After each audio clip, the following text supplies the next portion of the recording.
He's with the guys in the evening, and he joins us every Monday, and you can read him at stltoday.com. Good morning, Ben. Good morning, McGraw. How's it going? Good. So not as good as Yu Darvish, though. 6 years, $126 million. Have the Cubs lost their mind?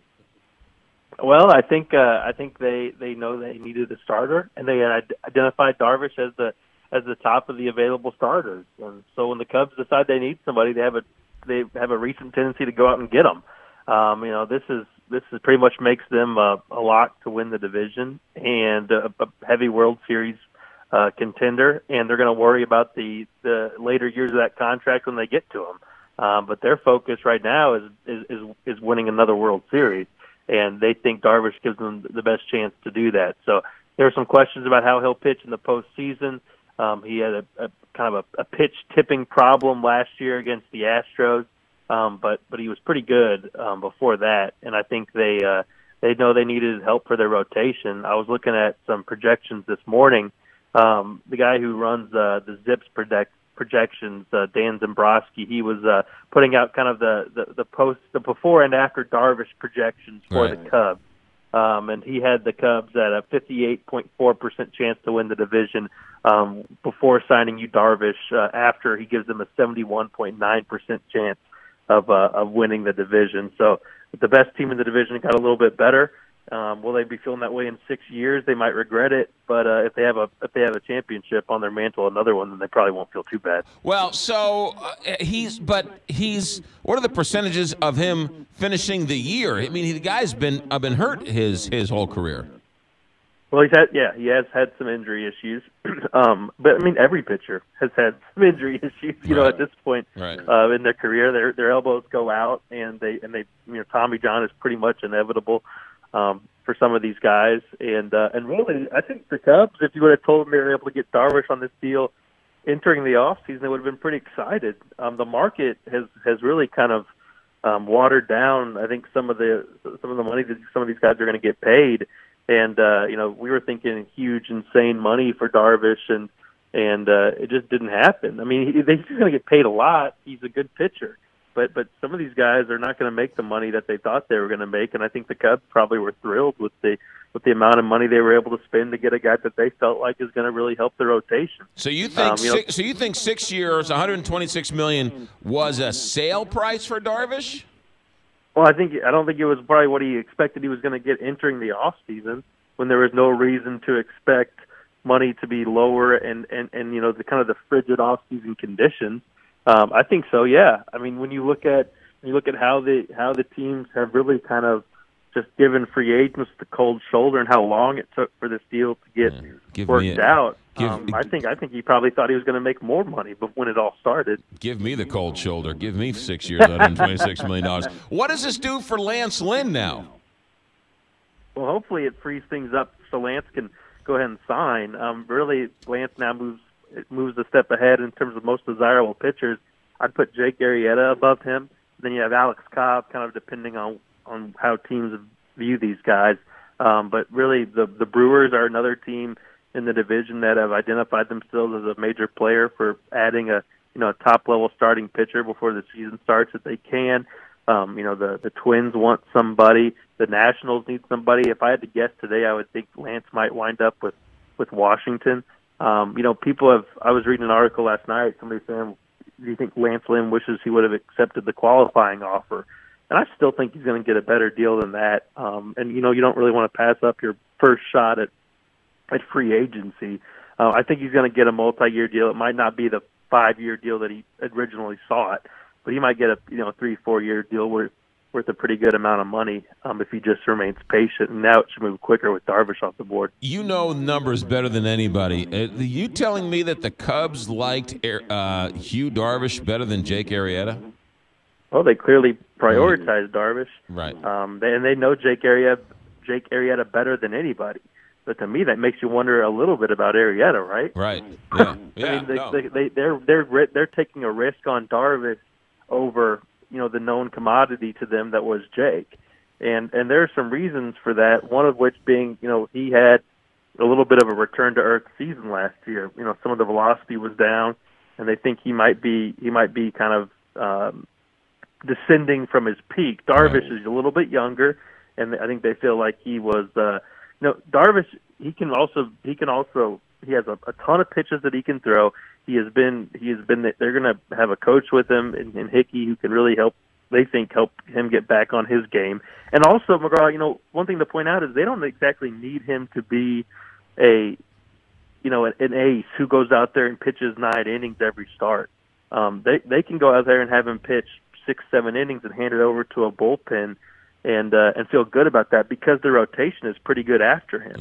Yeah. They've got from top to bottom now. They're going to pair him with Lester, with Quintana. Mike Montgomery is going to be basically a reliever who could come in and start at any point. They've added some significant depth here, and I think that's a better way to look at it. Is that everyone's going to make Darvish into a huge ace, and he's the leader. But really, they've just added a really good, solid pitcher if he's healthy to a group that was already pretty decent. 2 more questions for you, Ben Frederickson. One, can he throw to first base? I think much better than Lester. Okay, good. So they're spending less money, and the guy can at least throw to first base. That's good to know. And now, all right. So now the $64,000 question: what has Cardinal Nation done? Have they freaked out? Are they now demanding that the Cardinals do something, or are they more like me, smart and brilliant, saying don't follow the Cubs down a rat hole, do your own thing? Well, that's what they're going to do. I think Cardinals fans are a little frustrated because they feel like they have some questions about this rotation, and I don't blame them for that. I'm okay.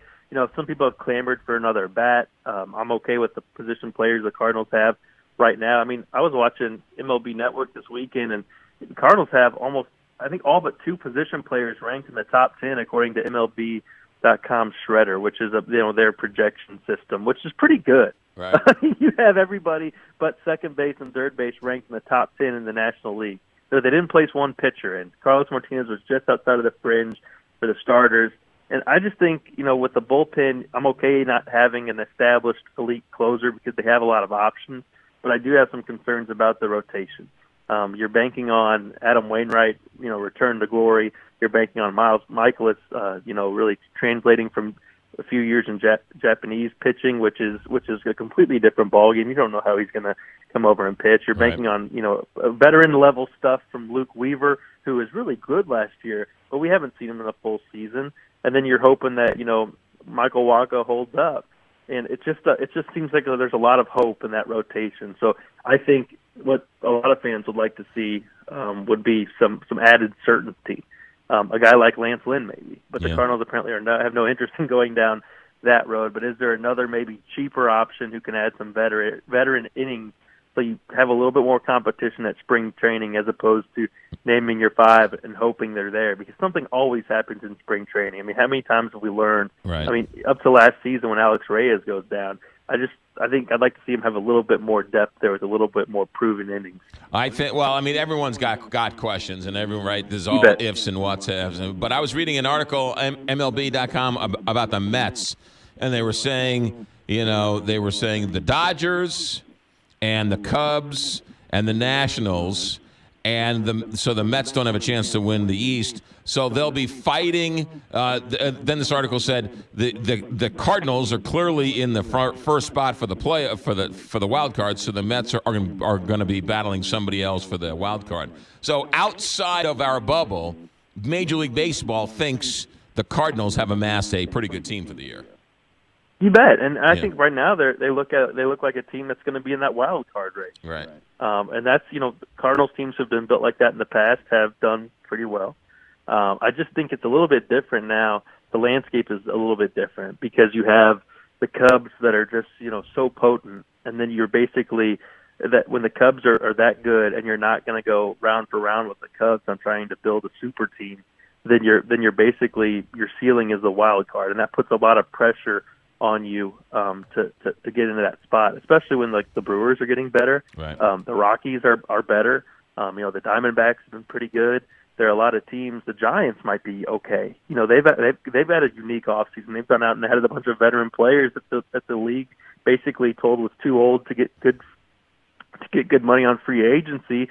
The Giants went out and traded for McCutchen and Longoria, and they're going to kind of go a greatest hits band out there and see how that goes. So it just is it's a tougher spot than the Cardinals are used to being in because the Cubs have turned the division on its head, and I think a lot of fans are trying to wrap their brain around the fact that the Cubs are now the heavy favorite, and the Cardinals are not going to spin like crazy in order to try to put a better team on paper headed into the season. But they're confident in what they have. We'll see how it goes. I would have liked to see them maybe take a little uncertainty out of the roster before games begin, and maybe that still happens. That the moves are not done yet. There's still 100+ free agents who don't have a job as spring training starts. So there is still opportunities to get down to spring, evaluate what you have, and see if you want to try to make a move here or there. We'll wait and see what happens. Ben Frederickson, thanks for checking in. We always appreciate it. Mondays with us, weeknights with the guys at night, and STLtoday.com. Thanks for checking in.